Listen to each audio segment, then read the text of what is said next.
BMW recently rolled out subscription plans to overseas that require owners to pay a monthly fee for heated front seats. You bought the car, you own the car, but the second something breaks, you are not allowed to fix it. Manufacturers have quietly made it nearly impossible to repair your own vehicle, and it is costing Americans billions every single year. This is a war on the everyday person who just wants to fix the car they own, and they are already losing. Pop the hood of a brand new 2026 truck. Go ahead.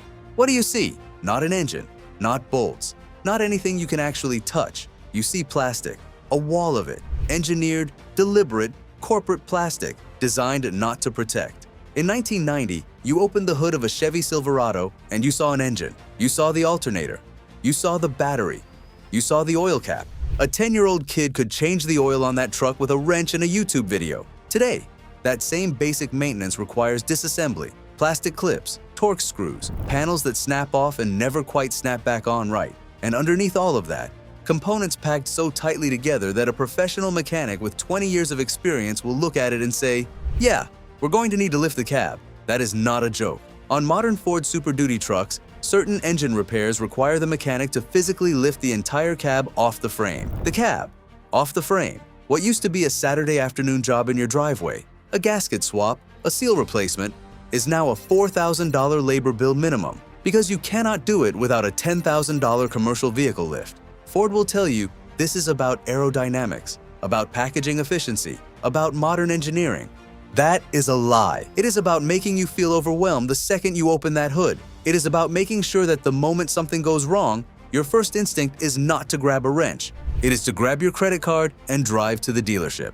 They did not design that engine bay for performance. They designed it for helplessness. The digital padlock, they put a password on your parts. But the physical blockade is only half the story. Because even if you manage to navigate the plastic maze and replace a part yourself, the car will reject it. Here is exactly how it works. Let's say your window switch breaks. Simple fix, right? You go to the junkyard, you pull a matching switch off an identical truck, you plug it in. Mechanically perfect, electrically compatible. Should work. It does not work. Why? Because manufacturers have embedded a digital serial number inside that switch, a tiny piece of code that says, "I belong to this specific vehicle." When you install the replacement, the truck's main computer scans it. The number does not match the factory registry, and the computer locks the system. The part is fine. The wiring is fine. The switch is fine. But the computer has decided that your perfectly functional part is not authorized to exist in your vehicle. To fix it, you tow the truck to the dealership. You pay 1 hour of labor at $150 to $200 an hour for a technician to plug in a laptop and click a button that tells your truck the new switch is allowed to work. They have digitized the wrench, and they kept the password for themselves. This is not a safety feature. There is nothing dangerous about an unauthorized window switch. This is a deliberate, engineered system designed to kill the used parts market and force you to buy new, overpriced components directly from the dealer at full markup. Think about what that does to the ecosystem. Junkyards become useless. Independent mechanics cannot compete. The entire aftermarket parts industry, a $400 billion industry that has existed for over a century, is being systematically dismantled, not by competition, not by innovation, by software locks. And it gets worse. Let's talk about the battery, the single most basic maintenance task in automotive history. You buy a new battery at AutoZone for $180. You install it yourself in 20 minutes. Simple, except on BMW and Ford, and a growing list of other manufacturers. On these vehicles, there is a battery management system. When you install a new battery, the car does not recognize it as new. The alternator still thinks it is charging the old, dying battery, so it overcharges. And within 30 to 60 days, your brand new $180 battery is dead. To prevent this, you have to register the battery to the car's computer. How do you do that? You go to the dealership. You pay them a fee, sometimes $50, sometimes $150, to click a single button in their proprietary software. They have turned changing a battery into a subscription fee. And most car owners have no idea it is happening until their second battery dies and they finally Google why. Patient Zero, the John Deere story. Farmers were the warning. Nobody listened. You want to understand how we got here? You need to understand what happened to American farmers first, because they were the canary in the coal mine. And the auto industry watched and took notes. A farmer in Iowa spends $500,000 on a John Deere tractor. $500,000. That is not a purchase. That is a mortgage. That is a life investment. Now it is harvest season. Every hour that tractor sits idle costs that farmer thousands of dollars in lost crops, and a $50 sensor fails. The farmer can see the sensor. He can reach the sensor. He can replace the sensor in 10 minutes with a basic wrench. He has done it before on older equipment. He knows exactly what he is doing. But the moment he installs the new sensor, the tractor bricks itself. The software does not recognize the replacement part. The machine will not start. It will not move. It sits there, in the middle of a field, during harvest, completely dead. Because John Deere decided that only authorized dealers can unlock replacement parts, and the nearest dealer is 3 hours away, and they cannot come out until Tuesday. That farmer lost his harvest window.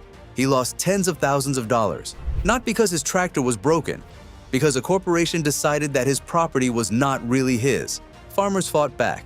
They started buying hacked firmware from Ukraine, black market software that jailbreaks the tractor and removes the digital locks. They organized. They lobbied. They became the loudest voice in the right to repair movement. And the auto industry watched all of this happen. They watched John Deere extract millions in forced service fees. They watched farmers get stranded. They watched the legal battles. And instead of learning a lesson about ethics, they learned a lesson about profit. They copied the entire model, and they put it in your truck. If you're enjoying the content, don't forget to hit that like button and subscribe. The subscription car. They want to rent you the seat you already bought. Now we need to talk about where this is all heading, because the locked parts and the software fees, that is just the beginning. The endgame is something far more aggressive. Manufacturers have realized something. They do not make enough money selling you a car once. A one-time transaction is inefficient. What they want, what they are actively building toward, is a model where you pay for your car every single month, forever. BMW tested this first, and what they tried was so brazen, so audacious, that it made international headlines.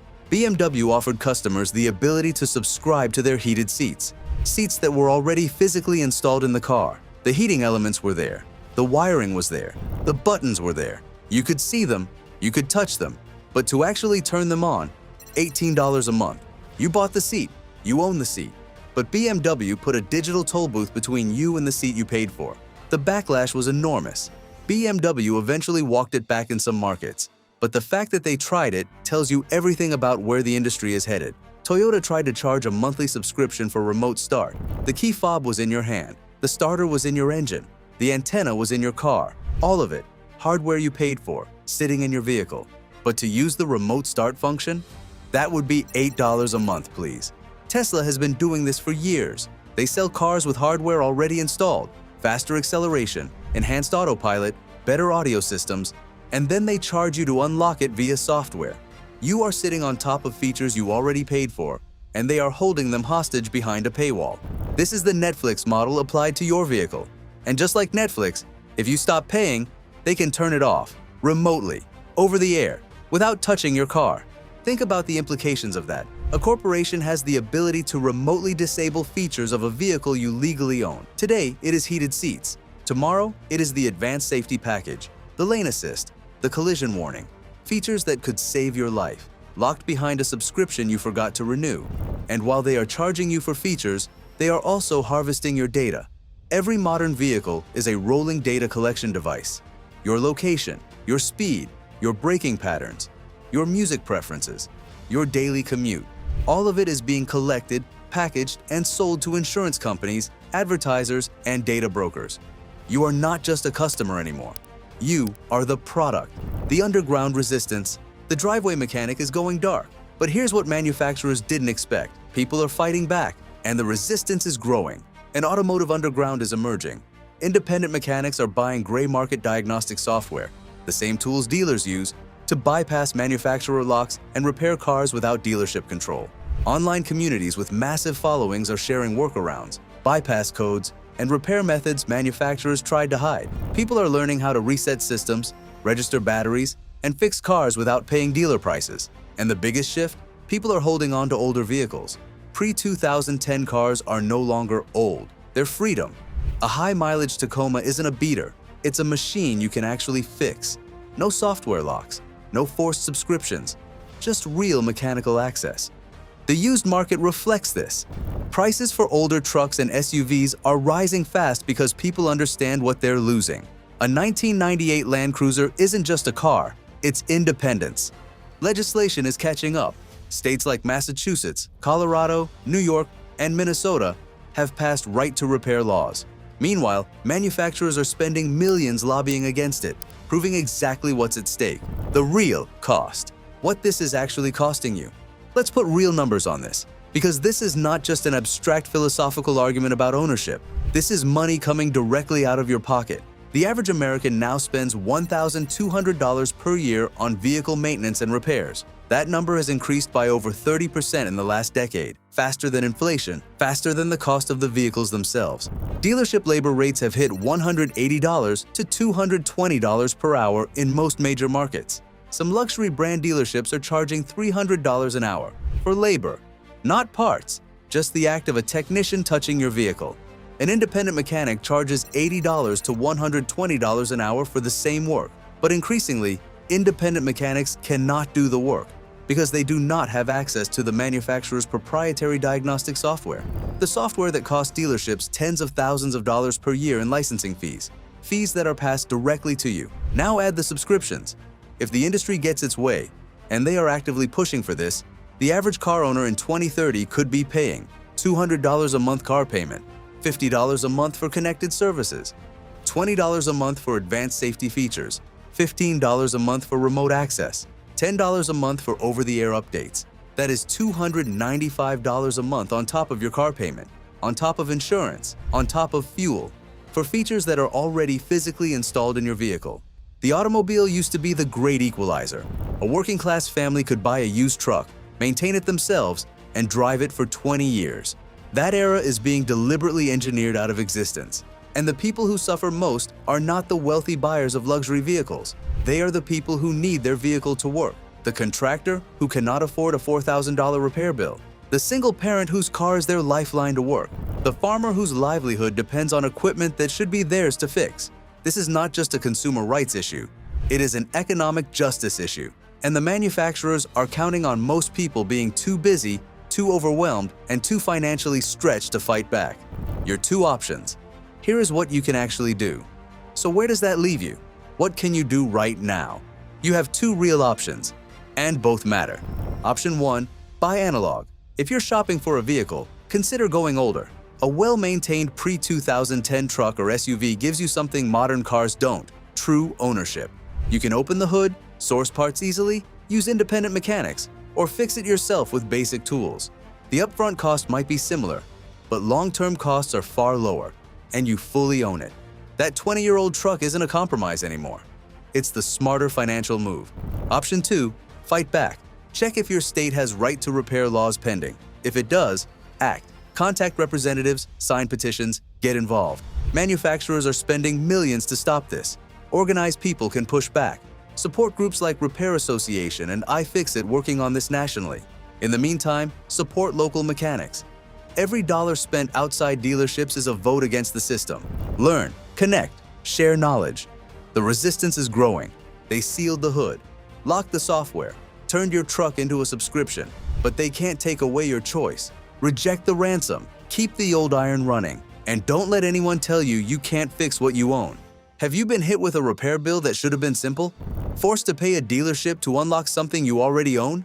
Drop your story in the comments. If you enjoyed the video, like and subscribe for more auto content. Thanks for watching, and see you in the next video.